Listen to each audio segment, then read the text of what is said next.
And I think the media really has been misportraying Trump's appeal. It is about the issues. It's a libel of the voters to say they just want somebody coming along, being politically incorrect. It is the issues that both parties have refused to address, and most of all, the topic of my last book, immigration. Immigration, immigration, immigration. Whenever I see, these great, the great names in punditry trying to analyze Donald Trump's appeal, I'll always just, search for the word immigration. If they don't mention that, they're lying. Of course that's what it is. Of course that's what it is. And look at how he's being attacked by both Republicans and Democrats. Isn't it the economy, too, though? I feel like there are a lot of people who feel like they've been left behind by the political establishment, by the rules, the way they've been set up. And, it's back to that Clinton campaign. From Bill Clinton's campaign, it's the economy. Yes, right? Absolutely. But specifically, what about the economy? It is immigration and the trade deals, the bad trade deals. It's very smart of Trump to be concentrating on the issues that are negotiations. He's a famous negotiator. The fact that, straight out of the bat, he starts talking about illegal immigration and the bad trade deals. Well, I mean, you guys know better than I do. I care about the cultural issues more, but we've gone from, more than 20 million manufacturing jobs in the 80s to a little more than 10 million now, and that's with a population that has grown. We've just hollowed out the center of America. In New York, I think people really don't know how bad it is out in America. And American workers are being replaced by foreign workers, being replaced by illegal immigration in many cases, having the jobs washed out and outsourced. Yeah, the country, they need jobs. They don't need, usually the Republican pitch is, capital gains cuts. Great. I love capital gains cuts. But you have to have money to make that. You have to have a job. Right. Yeah. Right. Looking up these reports, I don't know if I'm sure you've seen some of this. Liberals keep aggressively asserting on TV, well, studies show immigrants commit less crime than Americans do. Now, I know that's not true.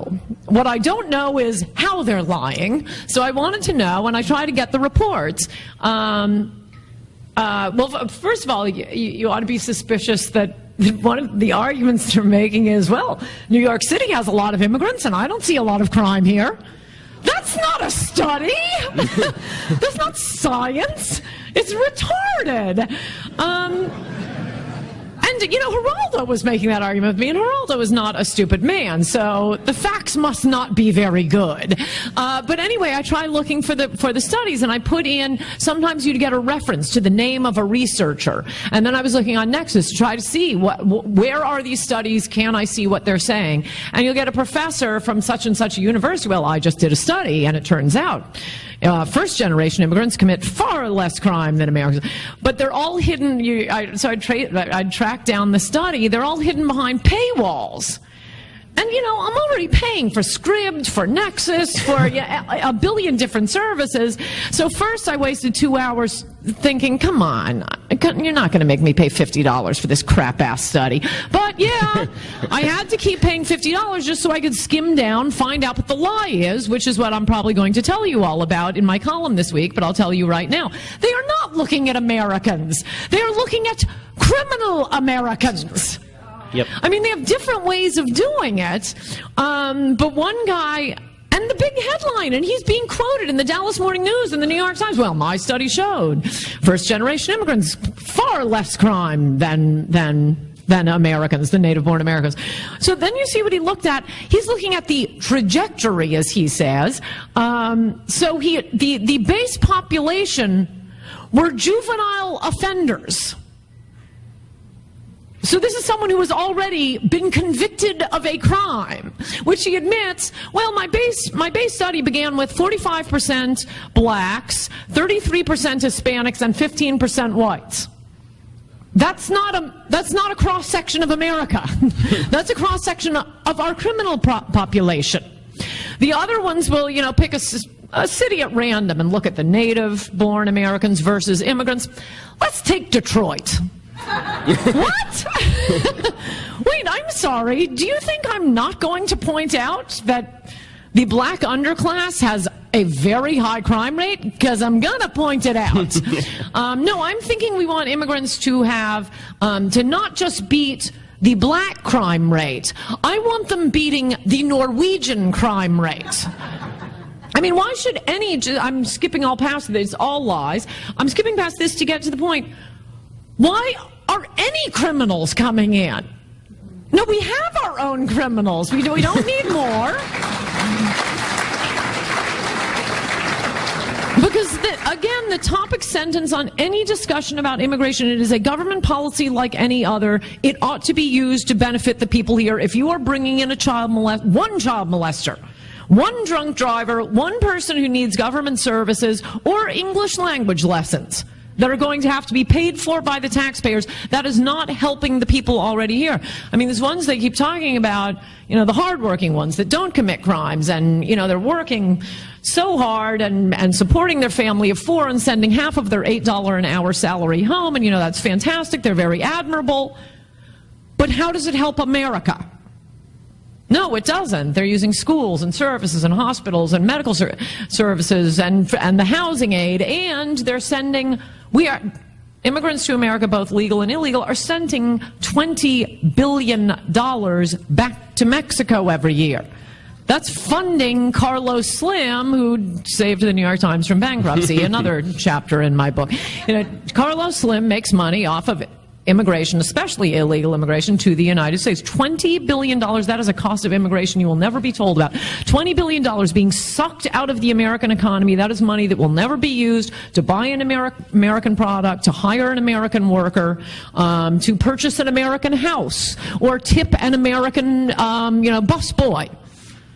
No, that is just being sucked out of the American economy. We ought to just, tax Americans. I mean, it takes a circuitous route from American taxpayers to the U.S. government to the low-wage immigrants who need the support from the taxpayers. That's why they can take those low-wage jobs, who, lives in an apartment with 5 other immigrants and then sends it back to Chiapas, his grandmother, who then buys Carlos Slim products. Carlos Slim owns 40% of the companies on the Mexican stock exchange, so he needs that money in Mexico.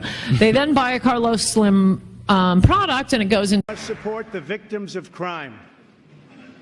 I have ordered the Department of Homeland Security to create an office to serve American victims. The office is called VOICE, Victims of Immigration Crime Engagement. We are providing a voice to those who have been ignored by our media and silenced by special interests. In Trump We Trust, E pluribus, awesome, and Coulter. You love that moment. They were hissing. I think we got our ad for 2018, 2020, 2020. What is so great about that is it is the Democrats' natural reaction to hearing about the American victims of illegal immigrant crime. They didn't have time to think. They just think, oh, screw those Americans. They probably deserved it. No, they immediately, automatically take the side of the illegal immigrant criminal. It was an astonishing, revealing moment right there. And I don't think they're showing that on the other networks. They want to pretend it didn't happen. And the president mentioned a couple of instances last night. I did a town hall with Donald Trump, then candidate Trump, with mothers whose sons were murdered by illegal immigrants. Right. Nobody seems to ever want to talk about that part. Right, and it's worth pointing out also, because everyone is lying about this, everything he said in that speech last night, he has been saying for 18 months or however long since he came down the escalator and talked about Mexico sending rapists and drug dealers. Nothing was new in that. And this idea that, oh, suddenly he looks like a president. No, this is saying he's putting America first. He's not running to be president of the world, but president of the United States of America. What would you say, he says to the Democrats, to the American family that's lost jobs, family members, income, because we refuse to enforce our immigration laws? He's been saying this every speech. Where have you people been? And the idea that they used to say this, what kind of State of the Union address will he give if he's sending out tweets like this? Well, come on, everybody knows you speak differently to your boss than you do to your child than you do to your mother. I always knew. I mean, he's a billionaire. He knows how to behave. It was the same message he has been giving all along, but delivered in a proper State of the Union format. And nobody else in that room, not Republicans or Democrats, could have given that speech. Maybe earlier in the campaign, because it was so new, I didn't know how it would work out. I'm now the biggest fan of him tweeting. He actually had a great line. It's like owning your own newspaper. Yeah. And if you have as many followers as him, he's getting more people reading his, quote, columns than any newspaper or any major newspaper group of newspapers combined. And it drives the left crazy. I see them over on MSNBC saying, well, we took a poll, and, you know, most people out in America say he shouldn't tweet so much. Yeah, okay, you checked in the newsroom. I bet you don't want him to tweet so much. But, yeah, he can punch back through Twitter. And it's fun and it's funny, and I actually do really like him doing that. But that speech last night, I mean, there were so many revealing moments. As you say, the Democrats sitting on their hands when he says we're going to stop drugs from coming into the country, when he says we're bringing 10,000 jobs back, and they're sitting scowling, and those women in white, those big sows, the most exercise they've got, and they finally figure out, oh, we've got to stand for this. It's like Pilates for them. That speech was fabulous. Amazing. And they're not showing it on the other networks. I'm glad you're showing lots of clips from it, because I was watching it thinking, what are they going to say about this? I mean, every line was a home run. So they're just not showing it. This is what they did throughout the campaign. He would give a blockbuster speech, like a speech in Phoenix, and their position is to just say, trust us, America, you don't want to see it. It was dark. It was awful. And that's what we keep getting. Look, there was nothing new here. It was a beautiful speech. He loves America. No one else could give this speech. One little tip for the media. Stop asking him if he's softening on immigration. He's not. He's him. All these rumors keep coming from reporters. Yeah. It's the damnedest thing, because he's been very clear about how immigration, the new lodestar of our immigration policy, will be the interests of the people who already live here. Very clear point. How many different ways does he have to say it? And yet they just can't stop asking. You worried? Look at it from the perspective of the poor illegal. No, we're looking at it from the perspective of the poor Americans. In Congress? Oh, yeah. Me too. Yeah, there's only one senator who is desperately trying to become my favorite senator, Senator Tom Cotton. And actually, there are a fair number of House members. But no, those guys need to be knocked around. I think so, though. I'm not even sure. I mean, I don't know that many House members. But there seem to be a few good ones. But as I wrote last week, stop imitating Reagan and start imitating Donald Trump right now. Yeah, and that would be good for them politically, and the country gets turned around, and our place in the world gets restored. I think they may end up getting some Trumpian primary challengers. And I think you're right. I've always been against primary challenges to safe seats.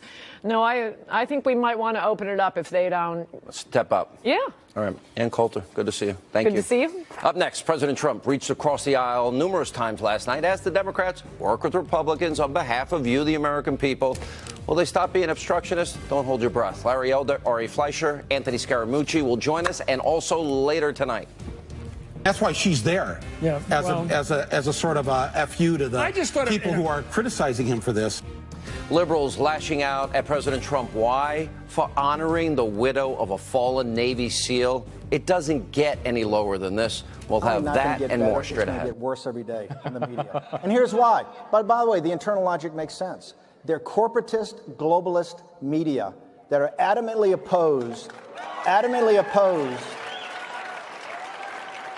to an economic nationalist agenda like Donald Trump has. It's going to get worse because he's going to continue to press his agenda. And as economic conditions get better, as more jobs get better, they're going to continue to fight. If you think they're going to give you your country back without a fight, you are sadly mistaken.